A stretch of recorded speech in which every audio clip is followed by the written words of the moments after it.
Hi, guys, and welcome to the Optical View podcast number 1. On this episode, we have Spencer Forgues. He is the owner of 289 Sports. He does card breaks, and his card breaks are majority hockey cards, just diving into some basketball. In this, we also talk about how he goes into some memorabilia with some, breaks as well as his plans for the future and to dive into different sports. He solely operates his business on Facebook, which is truly amazing. And I'm going to have the link below. If there's any questions you guys have, please feel free to send them in. And I'll have to get Spencer on for another one, so we can address those questions. Anyways, thanks, guys. Thanks for tuning in.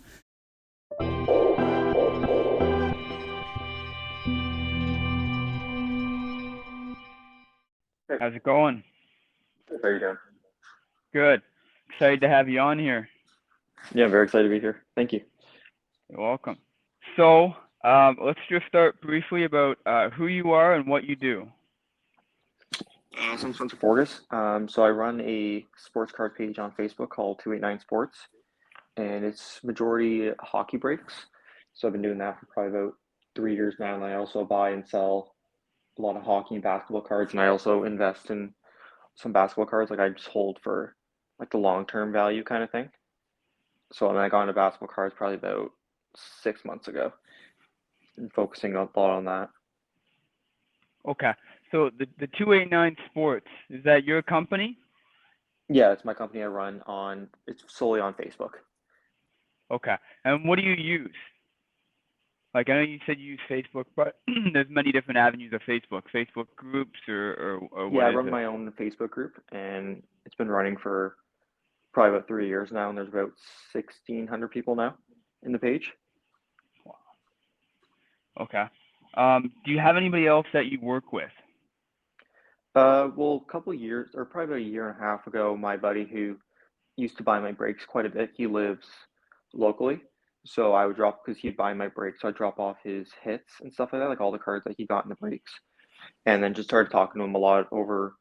So he's been there since the beginning, like 3 years ago or whatever. So just started talking to him and stuff like that. He said he'd want to get into it maybe just one day. So he's done some breaks. He hasn't done a lot, but he's joined in for sure, doing some. Okay. Let's dumb it down here for the people like me who don't really know too much.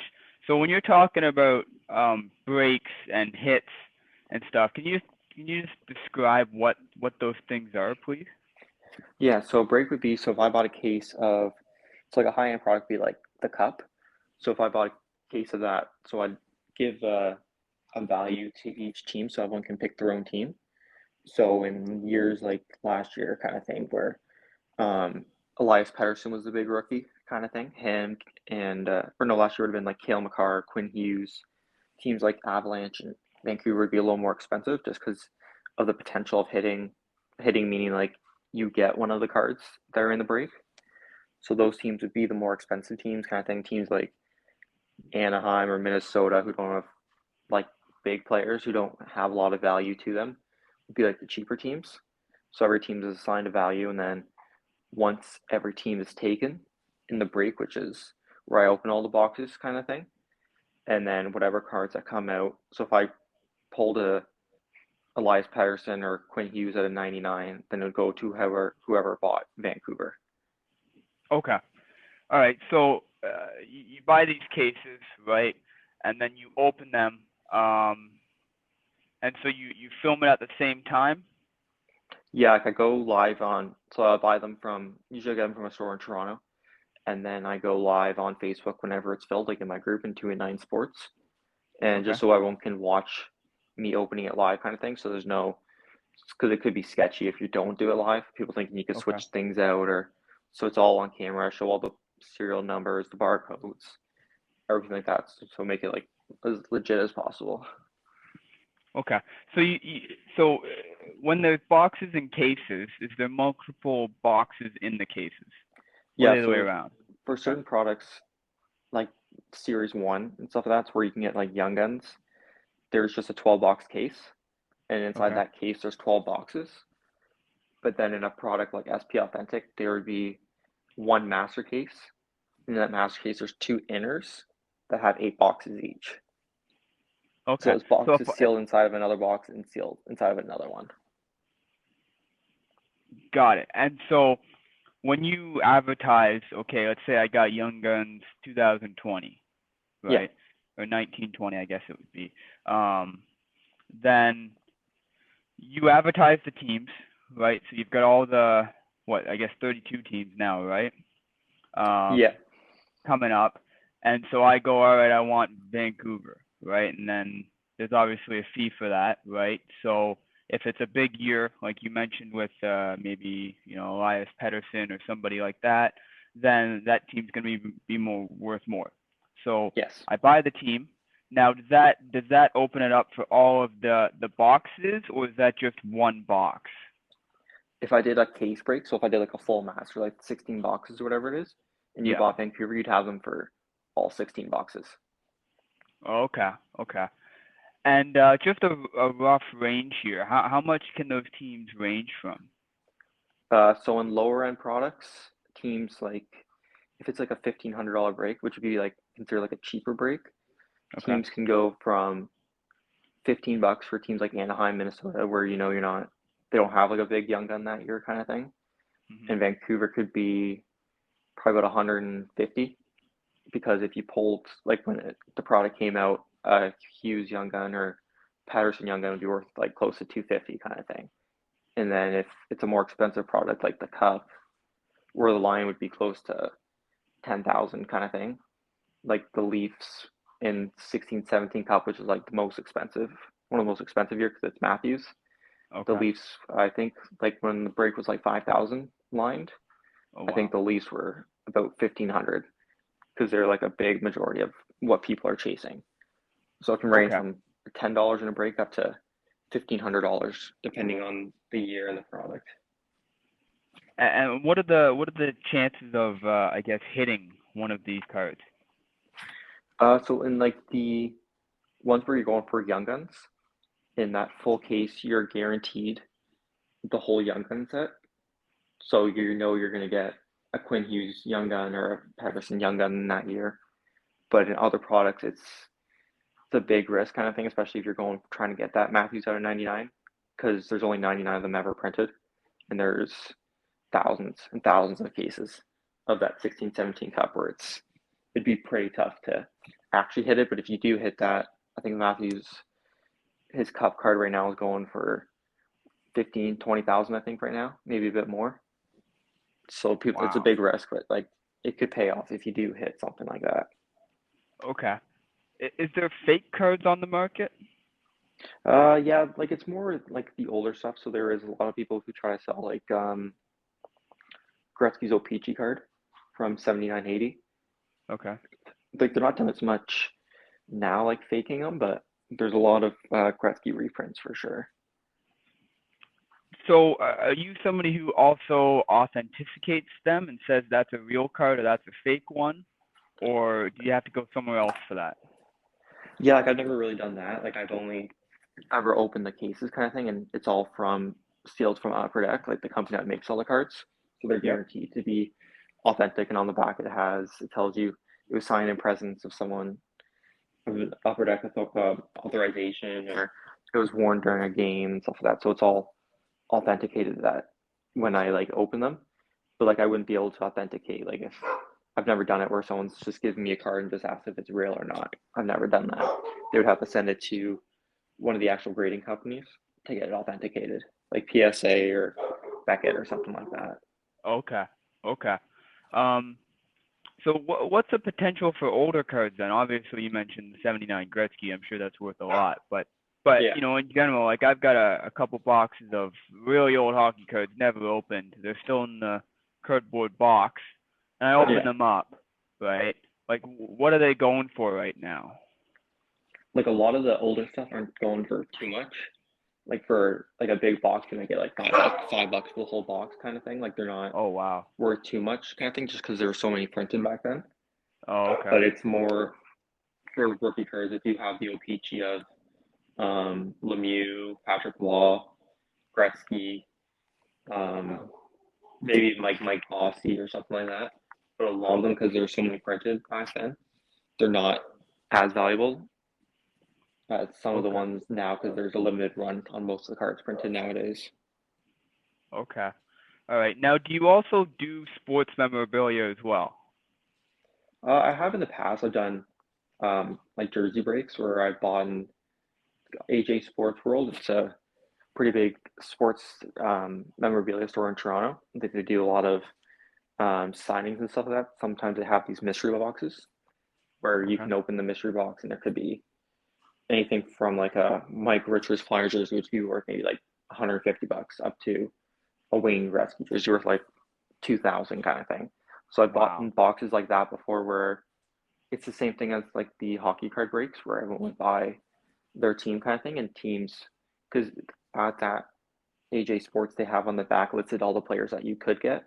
Okay. So if say Anaheim only has one player and it'd be like a Corey Perry jersey, it'd be the cheapest team.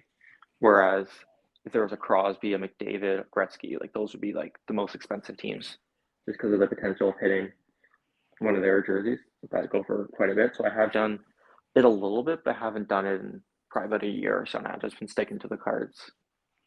Okay. And you mentioned you're now getting into basketball as well. Yeah. And basketball works the same way.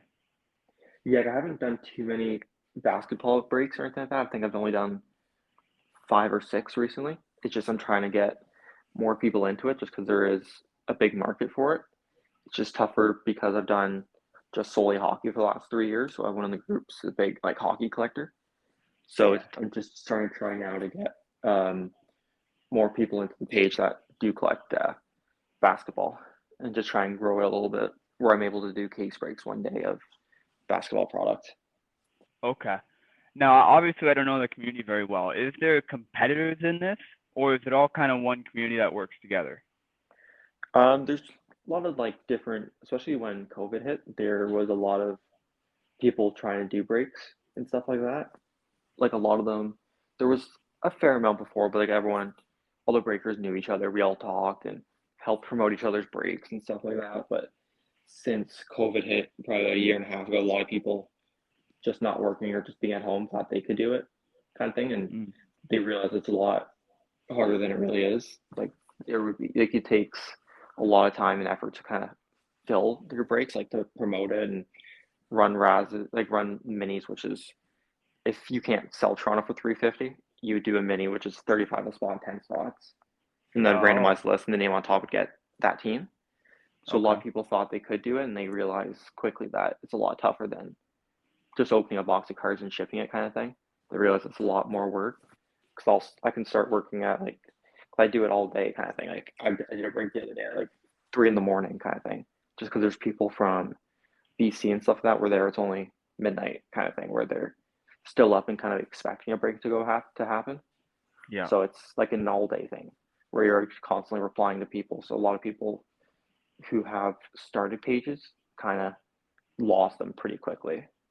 So it's not as Mm. much competition, but there still is for sure. Okay. All right. So you mentioned you're worldwide or Canada-wide? Worldwide, like it started basically in Canada, like just people that I met because I started with um, just those Tim Horton hockey cards that come out. Yep. Me and my girlfriend Maddie would buy them, and she got me into it. She told me like I should try doing the breaks and stuff like that because it looks like a lot of fun. So I started doing that. But now there's a lot of people from the U.S. There's some guys from Australia, Czech Republic, Sweden, Finland, Russia. So it's kind of all over the place now. Like a lot of people from all over the world are buying it now. Okay, I'm gonna come back to how you started in just a minute though, but I am Yeah, curious on this worldwide. So if you've got people from, like you said, Sweden, Denmark, Czech, all over the world, right? How does the shipping and how do they see your content? Like those are kind of two different questions, right? How do they initially get eyes on you, right? Somebody from Canada here, yeah. and on top of that, how do they actually get the product in their hands? So a lot of them are already in because there's a lot of pages that are just like not break pages, like break groups. There's a lot of like buy and sell pages, Okay. and you can promote your breaks on there and stuff like that. So people from Europe who collect like certain like maybe like Lundquist cards or something like that, and I collect him. So people would see like stuff I post, and I just let them know like, hey, I do breaks on 289 Sports kind of thing. Like, come check it out, and so they would come check it out, and then to actually get it to them, so that a lot of them buy in because they can't get the product themselves because a lot of it's manufactured in the States, in the US. So like I usually, because when I ship to Canada and US, like if it's regular mail, it's only like between $4 to $7 a package Okay. kind of thing, which is Yep. included in the price of your team that you buy in with. Hmm. And but for international, I tend to try and split shipping with them because it's for regular mail, it could be $20 a package kind of thing for only like 2 or 3 cards. So a lot of them, like I still have a lot of people from Australia, Russia, Sweden, Finland, Czech Republic, all their cards because they like to hold it until it's worth shipping kind of thing. If they Okay. only hit a $5 card, they don't want to spend the $10 in shipping. Got it. So a lot of them do buy in just because they can't get it locally where they are. So, I mean, hockey's pretty big around the world in the countries that you just said, Europe, right? Especially Sweden, Russia, stuff like that. They don't have their own hockey card market out there. Yeah, they do, but like they don't have as many stores as you would in Canada or the US where there's a couple in every city kind of thing. Or Okay. maybe like one in every city, but Toronto has probably 7 or 8 different shops kind of thing. But in Europe, and there might be only one per like 6, 7 cities kind of thing. So there is a market there. It's just a lot tougher for them to try and actually get the product. Got it. And do you find a lot of your customers are holding these as, memorabilia and as artwork, or are they flipping it around and making profit off of it? A lot of them, I'd say like at least 60% of them are buy it just to hold it kind of thing. Like a lot of my friends who collect either like Calgary or Ottawa, they would buy that team just specifically just to hold that card, just so they can hold it for their personal collection, where they can kind of like you said, like artwork, where they can get a display case and get little card stands and display their cards. Like that's what I do with collect Lundquest kind of thing. So if I buy in a break and hit a Lundquest, I'm not flipping it. I'm putting it in my display case kind of thing to hold. But there are people who have a lot of money who are already like kind of rich as it is kind of thing, where they'll spend a couple thousand in a break kind of thing. But and it's specifically just to hopefully like more like the gamble to try and hit something big where they Hmm. can like I one guy spent he can spend $1,500 in a break. He'll hit maybe a $10,000 card, like or he could hit a $10 card. But in my Wow. breaks, no one really walks away empty-handed. Everyone will. I give everyone a pack of cards, even if they don't hit in the break, just so Okay. everyone walks away with something. But there are a lot of people who are in it just to resell it, kind of thing. So it's almost like gambling, really. Yeah, like I try not to use that word gambling as much because it is illegal to do like gambling on Facebook kind of thing. Yeah. Yep. So when I started the business 3 years ago, like, I had to register as a business and everything. So I had to make sure that whoever buys a spot, it's not a gamble because they're going to guarantee to get something at least. So I'll give them a pack of Series 1, Series 2, which is where you can get Young Guns and stuff like that. So if Yeah. you don't hit a card in my break, like you're not leaving empty-handed. Like people, I've sent them packs and they pulled like opened up and got a Brock Besser Young Gun or a Quinn Hughes Young Gun or something like that in like a $3 pack that I sent them. Wow. Okay. Okay. All right. So let me take you back here. All right. You said you started this 3 years ago with Tim Hortons cards. Take Yeah. me through the journey as to how, you started, going to Tim Hortons and getting these playing cards, and now you're running a full-fledged page, making lots of profit off it. All right. How did this begin, and how's it going? Yeah. So yeah, like I said, like 3 years ago, my girlfriend Maddie, who I've been with for almost 10 years now, or it'd be 9 years in April.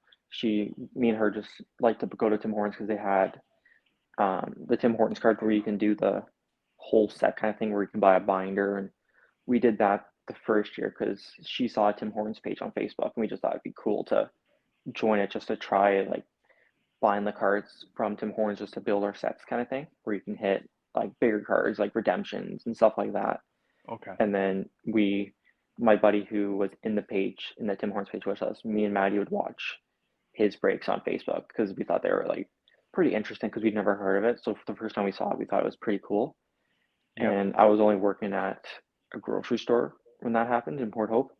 She just recommended that since I found it so interesting, she could see I found it very interesting. Just told me to maybe just try it, do like cheap breaks or something like that. So it started with 17, 18 artifacts, which is like a pretty cheap product, like one of the lower ends where it was only $15 a spot, 30 spots kind of thing, Okay. where everyone would get a team. Like this was before Vegas, so there was only 30 teams. And she just kept kind of helping me with that. Like she helped a lot with like the sorting. Like when I would open the cards, she would be sorting them as we go kind of thing. Yep. So she helped a lot with that, but that's pretty much how I got into it. And I just kept trying to promote it because when I started, obviously there was only like 10, 15 members kind of thing. And Yeah. it just took like a lot of promoting. And we did a giveaway with Kyle, who's the one who joined in about a year and a half ago. Okay. Him, me, and another group, we bought a Connor McDavid autograph jersey. Yep. And so everyone who bought a team in either my page or my friend's page, they would get a spot towards the jersey where they could win that autograph McDavid jersey. And we've done a couple of those giveaways just to help promote the page. Like we did a $1,000 US, like US dollar because it's Upper Deck. We did a gift card to Upper Deck where they could get whatever they want from there kind of thing. Wow. And it's just taken off from here. Yeah. Oh yeah. It's kind of been stable around the 1,600 members for 4 or 5 months now. Like still just trying to think of other ways to innovate it and grow it a bit more. And that actually leads me to my next question here. What do you plan on for improvement in the next 1, 3, and 5 years? Like, where do you see yourself improving and really taking this? Like I think to really like take it to the next like level kind of thing, I think I need to really get more into the other sports because especially in the States, like hockey's not the biggest there. It's usually the basketball or football. So maybe more like in the next year at least, expanding more into like I started collecting basketball about 6 months ago. Like I wanted to collect it before I did any breaks with it because I wanted to learn about the products itself, like what was the cheap one, what was the expensive one, and like what people like and stuff like that. So within the year, I'd like to be a little more knowledgeable, I'd say, in basketball because I'm trying to focus on one thing at a time. Like I don't want to try and learn three different sports like baseball, basketball, football. In 3 years, I'd like to be able to do breaks of all the major sports like football, like NFL, baseball, basketball, and hockey. And Mm-hmm. within 5 years, I'd like to eventually have my own shop, I would love because then I'd be able to get the product a lot cheaper as well because I'm buying from a store right now where it's pretty much the shelf price, maybe a little bit cheaper. Whereas the shop that I get it from, they get it from a distribution center where they get it for a lot cheaper. But you Okay. have to have a brick and mortar store to be able to get things from the distribution companies. Okay. I love it. Great. Sounds like a good plan. So are there any live breaks? Because you mentioned this is all virtual, right? So it might be Facebook Live. Is there any place that I could go to and I could sit down and I could go and purchase an Anaheim team or any hockey team or sports team for that matter and watch them break these cards live, like a bingo hall? Yeah, there's nothing really like that right now. Like some people, because there are major shows, like there was a big Toronto Expo on the November 14th to the 16th or 13th to the 16th. There was like a full Thursday to Sunday kind of thing where people could there were people who were filling breaks like previously, like prior to the actual event, and then they would hold it until the day of the event where they could actually do it live with people there who have bought the teams. So it doesn't happen too often, but when there is a sports card show or something like that, they definitely capitalize on it and get a lot of people there involved so they can actually buy teams there. Do you think there's any benefit to that? I'm not too sure if there is really much of a benefit. Like it usually breaks take a little little bit to fill. Like right now, it's a bit slower because there's no products being released until the new year. Mm, So it usually takes 3 to 4 days for a break to fill. So it'd be okay. pretty tough to try and go to a hall or stuff like that and try and fill it right away. Because a lot of people, reason why it takes so long, because there could be 15, 20 people trying to get Toronto kind of thing, where it they a lot of people don't want teams like Anaheim or Minnesota where you'd have to run like the smaller minis like I was talking about to try and fill them. Got it. Okay. Okay, I understand. That way, if it's online, it's kind of out of sight, out of mind. Excuse me, Yeah, and you have a lot easier opportunity to fill these, less lucrative teams. yeah, exactly. Okay. What are some tools you use to help you? Like I bought a laptop quite a while ago where I'm able to keep like because I stream everything from my phone. Like it goes live on Facebook from my phone, and then I have my laptop set up beside me where I can read all the comments that are coming in. Okay. And my buddy built me a stand a couple years ago where I can put my phone on and hold it. So I just do all the videos live like that, and I have all the supplies. I have all the penny sleeves, the topplers that you put the cards in, and then I ended up because I used to when I did shipping, I'd have to go to the post office and I'd be there for probably close to an hour to do all the shipping. Yep. So I got to the point now where it's kind of a hassle to do all that, just to stand there for an hour. It's kind of like a waste of time, I think. So I Hmm. do a lot of the shipping at home now where if I know I need stamps, I'll go to the post office and buy a roll of stamps. And then I bought a kitchen scale where I can weigh each package to know how many stamps I actually need for it. Mm. And then I bought a printer where so I can actually print out where you can go on Canada Post's website to do shipping, where Hmm. you can print out the labels and then just stick it onto your package or you prepay for it. So when you're done, you literally can just walk into the post office and hand off the packages and you just walk right out. And then I bought because because I do mail days probably once a week, maybe every 2 weeks. Okay. So there was a lot of writing, like because I used to handwrite each package, like their name and then the return address, which would just be my address. So I ended up buying a label maker where I can just hook it up to my MacBook and then I save everyone's name, like all their contacts with all Yep. their addresses. So I can, if I know I need a printed John or Bill or whatever, I just click on their name, print the label, and next name, print the label, and then print, say, 20 of my return addresses just to kind of speed up the process because I'd just sit there for close to an hour and a half, 2 hours if I had 60, 70 packages to mail out, where now it's half an hour, I'm done kind of thing. Okay. Okay. I get that. I understand that.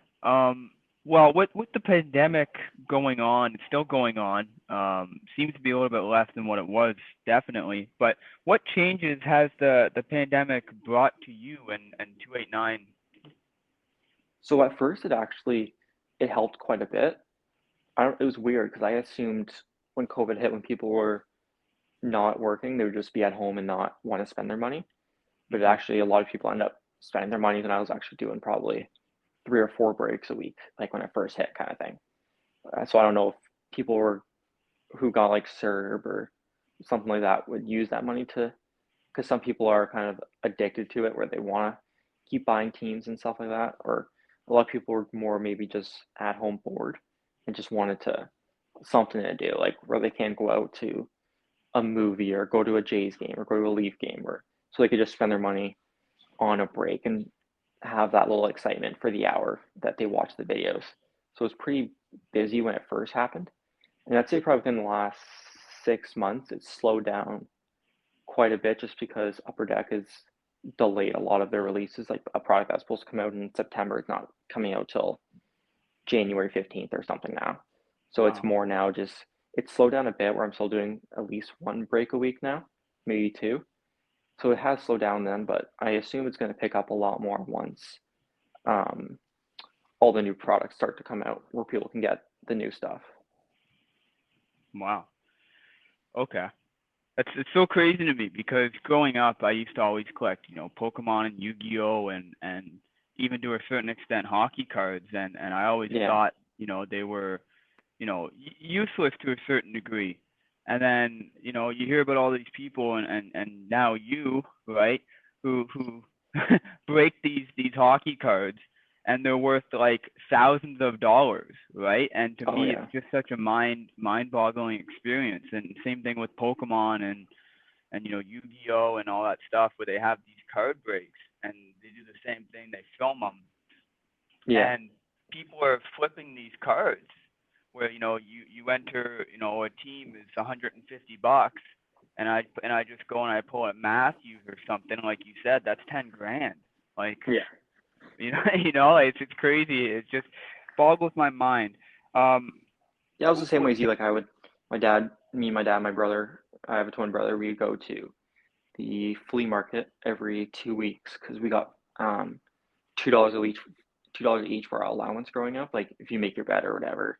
Yeah, And then so once we had $2, my dad would give us a five for the $4, and yeah, we go to the flea market and just buy a pack kind of thing. We used to buy the Yu-Gi-Oh cards, the Pokemon cards, and just Pokemon. Like I had so many Pokemon cards that if I kept them, like one, it's a Charizard, which is like I guess the one that people want. I probably had a couple of them sitting around when I was younger, and a graded one that grades a 10 just went for 350,000 kind of thing, where it's like, oh wow. my god, I wish I kept it.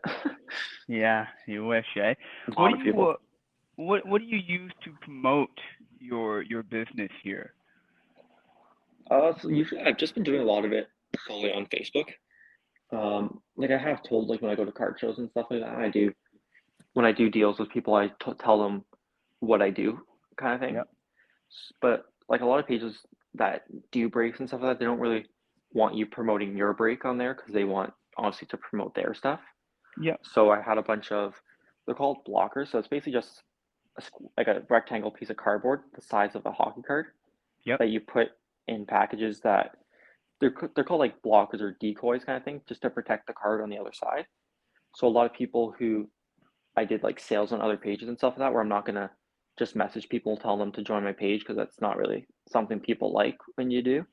So I yeah, had my logo put on a bunch of the blockers. So when I make a deal with someone, I'll put my blocker in that has my logo on it.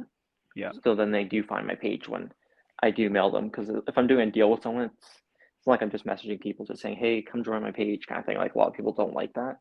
So yeah. if I'm actually doing a deal with someone and I send them my blocker with my logo on it, they'll check it out at least. So it's mostly been just promoting on Facebook is what I've been doing, but Okay, also at card shows as well. okay.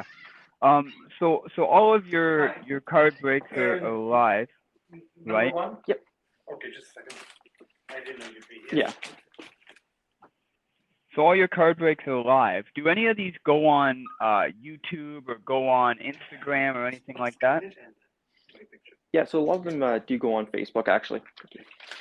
So I've been doing them just solely on Facebook. I haven't done anything on YouTube yet, but there are people who do stuff on YouTube as well.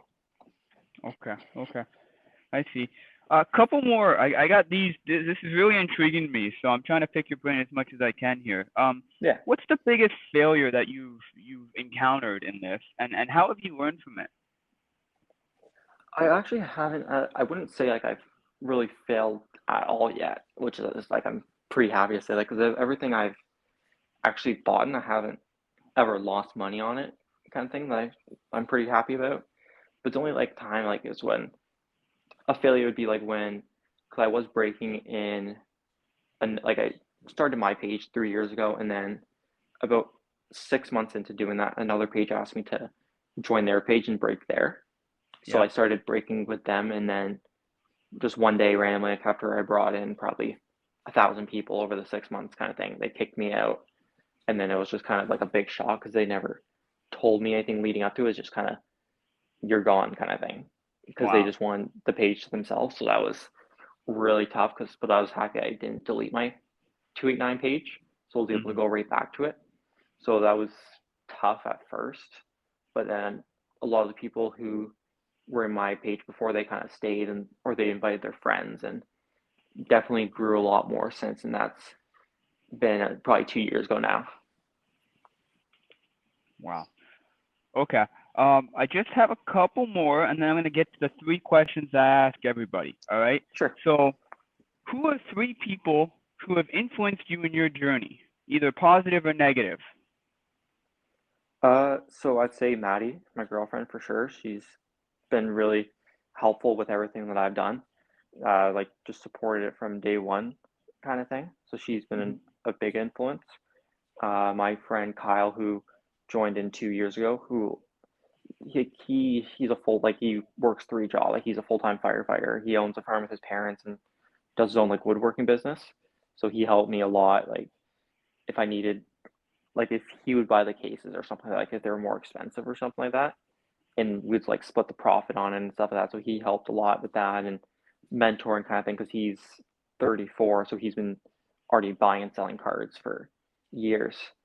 And also, I'd say probably the store that I get my product from, like just building a relationship with him, like just with all the money I spent with him, kind of thing. He's like helped me a lot with the pricing and stuff like that. Like he'll always give me the best deal he can, where Okay. he's still making money at least, but he'd give me a good deal just because of what I've spent with him, kind of thing.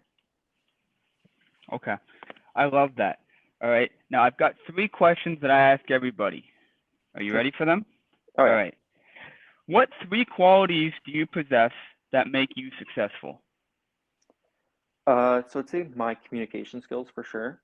Like, well, I still do have pretty bad anxiety, but like, I've been able to like somewhat overcome it where I'm talking to a lot more people. So like, my communication skills would definitely be huge. Um, my negotiation skills, I would say for sure, just going to card shows and stuff like that. Like, I never like if they have a sticker price, like I'll never pay with the stickers. Like, if I can't negotiate a deal, I'll just kind of walk away. Okay. Where like I've just been doing that a lot to try and I think like that maximizes my profit when I'm able to get something cheaper than what it shows on on the ticket price. Yep. Um, and I'd say also like my listening skills, because like a lot of them, I don't like a lot of the people on my page. I wouldn't just even call them like members, like they're friends of the hobby, like of the group and the hobby kind of thing, where I get to actually know them personally, kind of thing. Like Kyle, like he was just someone who bought on my page, but like just talking to him, getting to know him, like a lot of people, I want them to feel like I'm not just someone just taking their money and doing a hockey break. Like I want to get to know everyone and be friends with them, maybe send them free cards or give them cards to their kids or because I have a lot of cards that are $2, $3, like just cards that just sit in a box kind of thing where I just give it to their kids for free just so they can Wow. enjoy it where it's not just sitting in a box for me. So I definitely say communication, negotiation, and my listening skills. Perfect. Now, I do have a question that came off of that. I just thought of it though. Sure. So when you go to these card shows, right, is there any value besides obviously the exposure that you and your business get? Is there any value that somebody, a vendor in this case, would have that you wouldn't be able to get elsewhere? So would they have a special, card or a special brand or something? Yeah, so like vendors are able to bring like a lot of more of their expensive cards that they wouldn't like a lot of people if you post a $50,000 card on Facebook, it's going to be pretty tough to actually sell that card just on sitting on Facebook. So a Yeah. lot of them will bring their high end cards and stuff like that where like the show in Toronto where they people like all across Canada know that's like the big show kind of thing, like where people are going to bring their most expensive cards. Like there was a McDavid rookie card graded a 9, I think it was, or an 8.5, and it was $250,000 kind of thing. Like there was a Patrick Mahomes card that was $500,000. So a lot of people who Wow. bring like those big expensive cards definitely have an advantage to sell them over maybe someone like me who's not a vendor yet, who just brings their big cards to the show. Like I don't have anything like close to that, obviously, but like if I go to a vendor trying to sell them kind of thing, I don't have as good a chance to sell it as if they own the card trying to sell it to someone, where people would come to them kind of thing to look for it.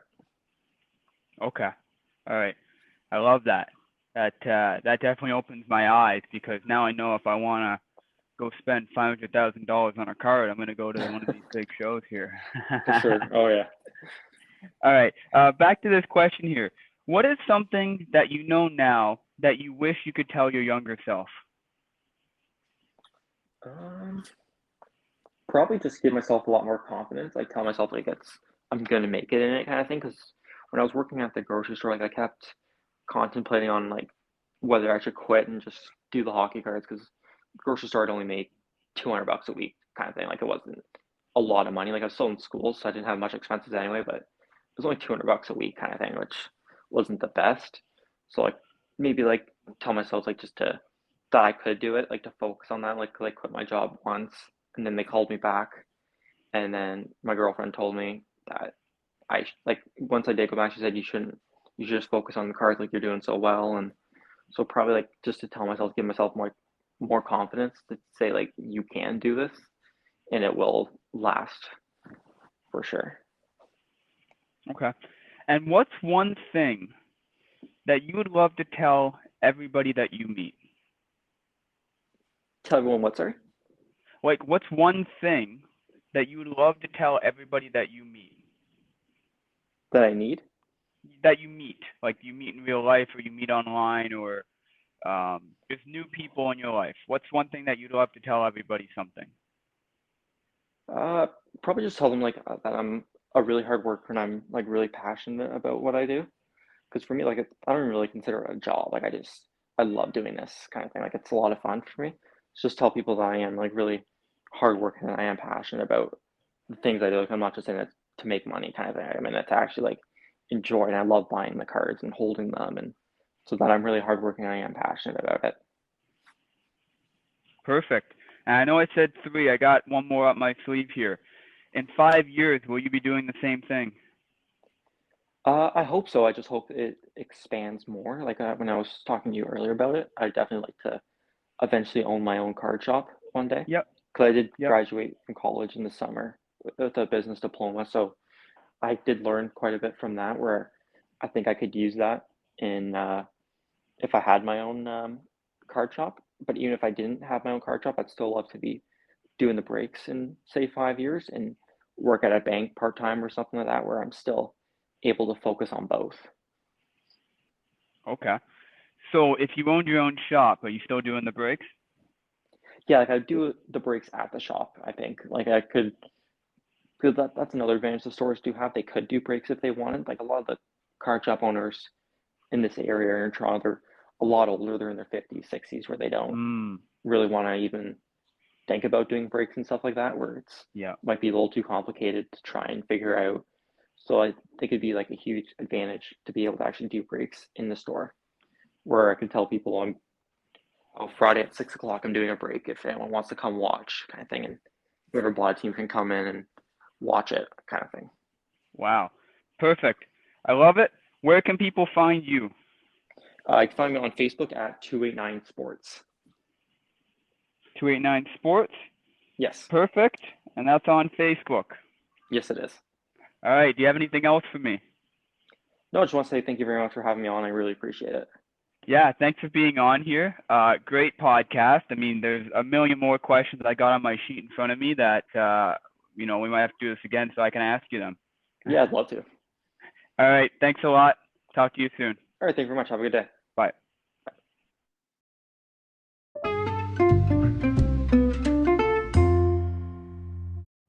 Also, guys, please don't forget, subscribe on Apple, on Spotify, anywhere you guys listen to your podcast. Make sure you guys get the updates on more episodes. As well, Facebook page, Instagram, and now also, guys, super happy, finally got around on the bandwagon, TikTok. Yes, all those will be in the description below as well.